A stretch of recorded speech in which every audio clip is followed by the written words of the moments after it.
दुनिया की सबसे विविध इकोसिस्टम्स में से है। इन चट्टानों को अक्सर समुद्र के वर्षावन कहा गया है। आई, समुद्र में वर्षा, अजीब बात है ना? अरे दरअसल इनका नाम इनके आसपास बसे इन जीवों की विविधता के कारण पड़ा है। इनमें से कुछ मूंगे गर्म उथले समुद्र में, तो कुछ ठंडी अंधेरी गहराइयों में रहकर हमारे इकोसिस्टम के संतुलन को बनाए रखते हैं। पौधे हमारे इकोसिस्टम का एक बहुत ही महत्वपूर्ण हिस्सा है और पानी में ऑक्सीजन का सबसे बड़ा स्रोत है। इस नीले पानी में मौजूद कई पौधों में से एक बहुत ही महत्वपूर्ण पौधा है फाइटोप्लैंक्टन, जो पूरी दुनिया की ऑक्सीजन की जरूरत का लगभग 50% बनाकर हमारा अस्तित्व बनाए रखता है। इन समुद्रों में पहुंचने वाली सूरज की रोशनी की मात्रा के हिसाब से उन्हें 3 क्षेत्रों या परतों में बांटा गया है। सतह के सबसे नजदीक वाली परत को यूफोटिक जोन या सनलाइट जोन कहा जाता है। जाहिर है कि यहाँ सूरज की सबसे ज्यादा रोशनी पहुंचती है और 90% समुद्री जीवन इसी परत में मौजूद है।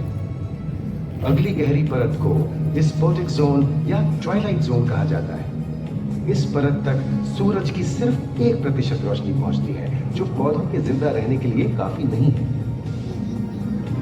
तीसरी और सबसे गहरी परत एफोटिक जोन या मिडनाइट जोन है। यहाँ सूरज की रोशनी बिल्कुल नहीं पहुंचती। ये परत पूरी तरह से अंधेरी और ठंडी होती है, बिल्कुल किसी हॉरर मूवी के सीन जैसे। ये कई जगह पर इतनी गहरी होती है कि यहाँ आसानी से माउंट एवरेस्ट जैसे ऊंचे पहाड़ भी समा सकते हैं। और इसकी सबसे गहरी जगह है प्रशांत महासागर में मरियाना ट्रेंच। महाद्वीपीय तटों के साथ लगे उथले समुद्री इलाकों तक पहुंचना आसान है, लेकिन ये समुद्र का सिर्फ 10% है। समुद्र की गहराई जितनी बढ़ती जाती है, उतने ही वहां के हैरत अंगेज जीव जिन तक पहुंचना मुश्किल होता जाता है। ये समुद्री जीव पहले तो अपनी खूबसूरती से आपको छलते हैं और फिर अचानक एक खतरनाक रूप ले लेते हैं, जिनसे बचना मुश्किल ही नहीं, नामुमकिन है। और ये क्या, अचानक ये रोशनी कहां से आई? ओहो, ये तो जेलीफिश का झुंड है, जिनकी रोशनी एकदम डिस्को लाइट की तरह लगती है। वाह, ये हुई ना बात। अब सभी बड़ी छोटी मछलियां इन चमचमाती डिस्को लाइट को देखकर पार्टी करने आई। और फिर यही रोशनी उन्हें बेरहमी से दबोचकर उनका शिकार करके अंधेरे में वापस गायब हो जाएगी। लेकिन सभी शिकारियों को छलावे से लुभाना नहीं पड़ता। सबसे घातक शिकारियों में से है शार्क, जैसे ग्रेट व्हाइट और टाइगर शार्क। शार्क आमतौर पर सूरज ढलने के बाद अंधेरे में शिकार पे निकलती है, समुद्री जीवों का यमराज बनकर। आज तक शार्क की 500 से ज्यादा प्रजातियों का पता चल चुका है। ये हर तरह के खुले महासागरों में, मूंगे की चट्टानों में, आर्कटिक की बर्फ के नीचे और समुद्र की अंधेरी गहराइयों में पाई जाती है। और ये है समुद्री घोड़ा, जो तबड़क तबड़क नहीं, छप छप छप छप करता है, यानी दौड़ता नहीं, तैरता है। हमने इन समुद्रों के बारे में बहुत कुछ जाना है, पर अभी भी बहुत कुछ जानना बाकी है। ये सागर गहरे और विशाल, ठंडे और अंधेरे में डूबे होते हैं। इन गहराइयों में पनपने वाली 17,000 से अधिक प्रजातियां मानो किसी कल्पना से कम नहीं। किसी खूबसूरत एंजल की तरह दिखने वाले जीवों के साथ साथ न जाने और क्या क्या देखने को मिले।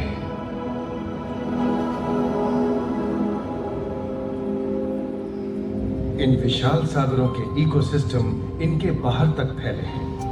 खारे पानी की खाड़ियां, समुद्रों, समुद्र तटों और नमकीन दलदली इलाकों तक।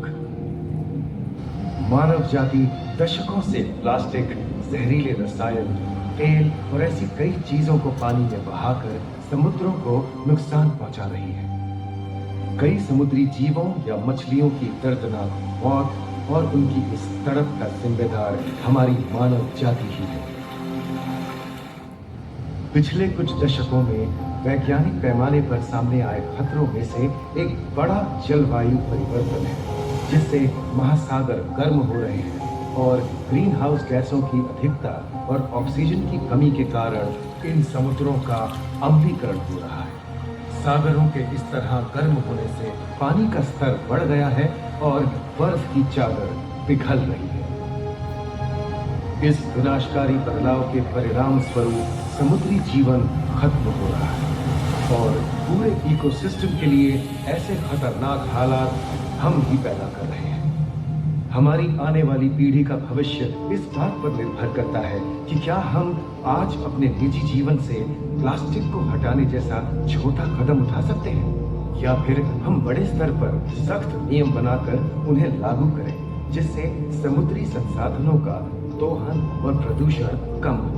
याद रखिए, बात हमारे अस्तित्व की है तो बदलाव की शुरुआत भी हमें ही करनी होगी।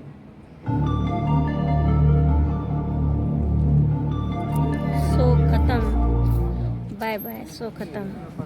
परिवार की तरह है जिसमें ये सभी जीव एक ही घर में रहते हैं, जैसे मछलियां, mollusc, dolphin, seal, walrus, crustacean, bacteria, समुद्री एनिमोनी और हाँ, ब्लू व्हेल भी, जो पृथ्वी का सबसे बड़ा जीव माना जाता है।